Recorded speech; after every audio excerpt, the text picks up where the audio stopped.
Hello friends, मेरा नाम है राकेश कुरडिया। माय एक्सपीरियंस चैनल में आपका स्वागत है। मैं इस चैनल पर अपने ध्यान के अनुभव शेयर करता हूँ। तो जब से मुझे आज्ञा चक्र का अनुभव हुआ था, तब से मेरी अलग अलग प्रकार की बुक्स पढ़ने की इच्छा बहुत बढ़ गई थी। अलग अलग प्रकार की बुक्स पढ़ते रहता था। वैसे पहले से भी मुझे बुक्स पढ़ने का बहुत ही शौक था, पर अब मेरी बुक्स पढ़ने का एक ही क्षेत्र बचा था जिसमें आध्यात्मिक ज्ञान हो, आध्यात्मिक विकास हो, स्पिरिचुअल नॉलेज, स्पिरिचुअल गाइडेंस मिले। क्योंकि मेरे पास कोई गुरु नहीं था जो मुझे बताए कि किस तरह से आज्ञा चक्र से आगे बढ़ा जाए, किस तरह से मेडिटेशन में आगे बढ़ा जाए। सारे गुरु, सारे लोग पे मुझे डाउट होता रहता था कि कुछ मुझे गलत ना सिखा दे। तो मुझे अच्छी अच्छी बुक्स की तलाश थी, अच्छे अच्छे ज्ञान के सोर्सेज की तलाश थी। कोई अच्छे इंसान मिल जाए जो मुझे सिखाए। तो मैं इसी तरह से अलग अलग बुक्स ही मेरा एक सहारा थे जिस पे मैं भरोसा कर सकता था। तो अच्छे अच्छे लेखकों की बुक्स पढ़ना शुरू किया, धार्मिक ग्रंथ पढ़ना शुरू किए, भगवद गीता पढ़ना शुरू किया। उस दरमियान मेरे हाथ में एक बुक आई जिसका नाम था M.K. गुप्ता ने लिखी हुई बुक थी। उनका नाम M.K. गुप्ता था और उन्होंने एक बुक लिखी थी हीलिंग थ्रू रेकी। जब ये बुक मैंने पढ़ी तब मुझे लगा मुझे जो बुक चाहिए थी वो बिल्कुल वही बुक है।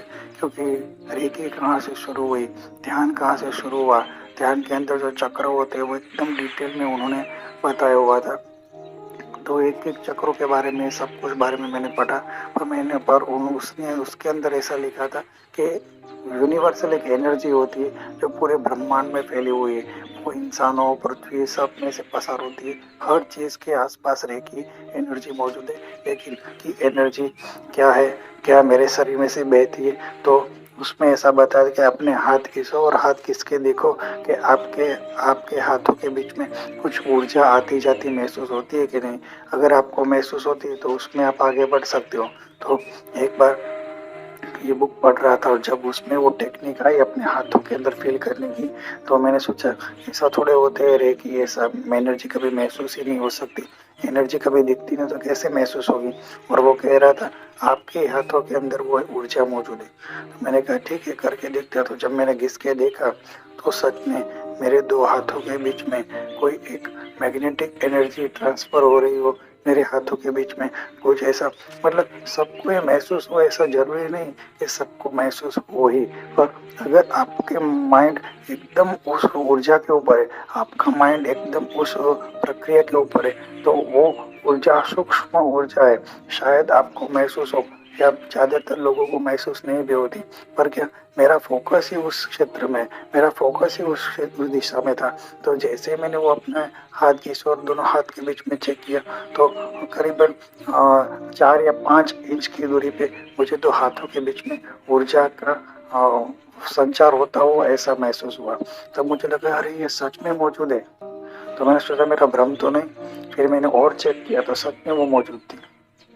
तो शाम को जब मैं मनीष को मिला तो मैंने कहा मनीष, ये बुक में जो लिखा हुआ है वो बुक के हिसाब से मैंने चेक किया तो मेरे हाथ में ऊर्जा हो ऐसा महसूस हुआ।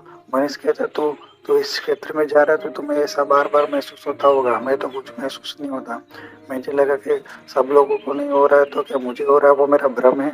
तो मुझे ऐसा डाउट हुआ कि अरे कि एक गलत है और मुझे मेरे माइंड में भ्रम हो रहा है। पर क्या दोनों हाथ के बीच में जब भी मुंह रखता था तो हाथ के बीच में वो ऊर्जाएं महसूस होती थी। तो मैं क्या करूँ, मुझे क्योंकि बार बार मंत्र भी मैंने बहुत सारे पढ़े थे, बहुत सारे मेडिटेशन भी करता था। और ये जब बुक पढ़ी तो मेरे हाथ में, दो हाथों के बीच में ऊर्जा महसूस हो रही थी।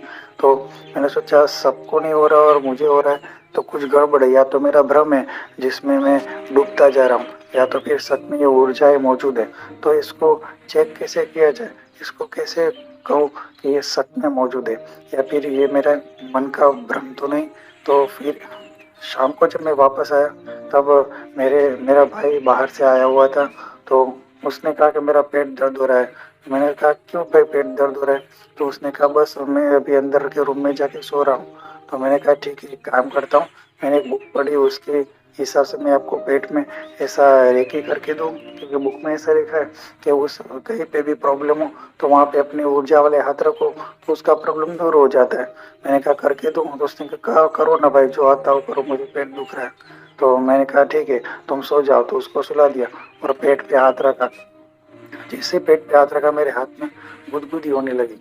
और उसको जब हाथ रखा लगभग 1 मिनट तक, फिर मैंने हाथ लेके फिर अंदर के रूम में टीवी देखने चला गया, तो मेरा भाई अचानक रूम में से बाहर आया और सीधा बाथरूम में जाके उल्टियाँ कर डाली। तो मैंने कहा क्या हुआ क्या हुआ, मुझे नहीं मालूम था। उसने कहा अरे तुम क्या कर चले गए। उसके बाद मेरे पेट में पूरा गोल गोल घूमने लगा और ये देखो उल्टी हो गई। तो ये क्या कर रहे हो। मैंने कहा क्यों, तुम जब ऐसा कर रहे थे ना तो मेरे पेट के अंदर गोल गोल वाइब्रेशन हो रहे थे और तुम गए तब थोड़े चले फिर उल्टी आ गई मुझे। मैंने कहा कि इसको रेकी ऊर्जा कहते हैं। एक इंसान दूसरे इंसान को एनर्जी ट्रांसफर कर सकता है। ये मेरे जीवन का अनुभव था पहली बार कि एक इंसान की ऊर्जा पॉजिटिव है तो दूसरे इंसान की नकारात्मक ऊर्जा निकाल सकते हैं। तो इस सब में आश्चर्यचकित रह गया, लेकिन उसको कुछ बहुत फर्क नहीं पड़ा। और मुझे ये मालूम पड़ गया कि एक ऊर्जा दूसरे इंसान की ऊर्जा में जा सकती है, दोनों हाथों में ऊर्जा हो सकती है। आपकी पॉजिटिव ऊर्जा उसको नकारात्मक ऊर्जा निकाल के उसको अच्छा ठीक कर सकती है, नकारात्मक चीज़ें शरीर में से बाहर निकल सकती है। पर उसकी क्या इफेक्ट होती है, मेरे मेरे रेकी देने की वजह से क्या मेरी ऊर्जा कम होती है या फिर उसकी ऊर्जा बढ़ती है या फिर उसकी नकारात्मक ऊर्जा मुझ पे हावी हो जाती है, ये कुछ भी मालूम नहीं था। ये कुछ भी समझ में नहीं आ रहा था, क्योंकि बुक में कितना लिखेंगे और बुक में जो नेगेटिव बातें तो बताएंगे नहीं, पॉजिटिव बातें ही बताएंगे। तो बुक उसमें मुझे और जानने की इच्छा हो रही कि क्या है। तो फिर और मैं ऐसी स्पिरिचुअल बुक, आध्यात्मिक बुक और क्या कहते हैं, हाँ, प्रैक्टिकल बुक, मेडिटेशन, योग ध्यान की ही बुक्स, बस अब मेरे जीवन में बस एक ही प्रकार की बुक पढ़ने का इच्छा हो रही थी, सिर्फ मेडिटेशन ध्यान रेकी ऊर्जा चक्र। उसके अंदर ही मेरा विश्वास बढ़ गया था। तो लोगों को कुछ महसूस हो के ना हो, लेकिन मुझे 100% महसूस हो रहा था, क्योंकि कोई अदृश्य शक्ति मुझे उस दिशा में खींच रही थी, ऐसा मुझे स्पष्ट अनुभव हो रहे थे। क्योंकि मैं मंत्र बोलता था तो मंत्र की अनुभव आते थे, जब रेकी की बुक पढ़ता तो रेकी के अनुभव आते थे, इस तरह से जब मेडिटेशन करता था तो मेडिटेशन के अनुभव आते थे, गायत्री मंदिर में जाता तो गायत्री मंदिर के अनुभव आते थे। मतलब कुछ तो है कि जो मुझे दुनिया से अलग सीखना है। दुनिया को कुछ महसूस होता हो या नहीं होता मालूम नहीं, पर मुझे जब भी मेडिटेशन में कुछ भी करता था, कुछ भी फील्ड में मेडिटेशन से रिलेटेड कुछ भी करता हूँ, धर्म से रिलेटेड कुछ करता हूँ, तो उसके अनुभव मुझे आते ही थे। मतलब कुछ तो है जो परमात्मा मुझे संकेत देना चाहते, वो मैं समझ नहीं पा रहा था। इससे फिर बाद में थोड़े थोड़े अनुभव आते रहे, ये सारे मैंने याद रखे और थोड़े थोड़े बुक्स में लिखता गया, तो ये पूरी बुक्स है। तो इसके अंदर आपको अगर ऐसे वीडियो मेरे चाहिए तो राइट साइड पे सर्कल के अंदर मेडिटेशन का सर्कल ड्रॉ किया हुआ, उसको टच करोगे तो मुझसे जुड़ जाओगे। और लेफ्ट साइड पे स्क्वायर के अंदर मेरे आगे के अनुभव की वीडियो भी आपको मिल जाएंगे। सुनने के लिए थैंक यू। जय गुरुदेव।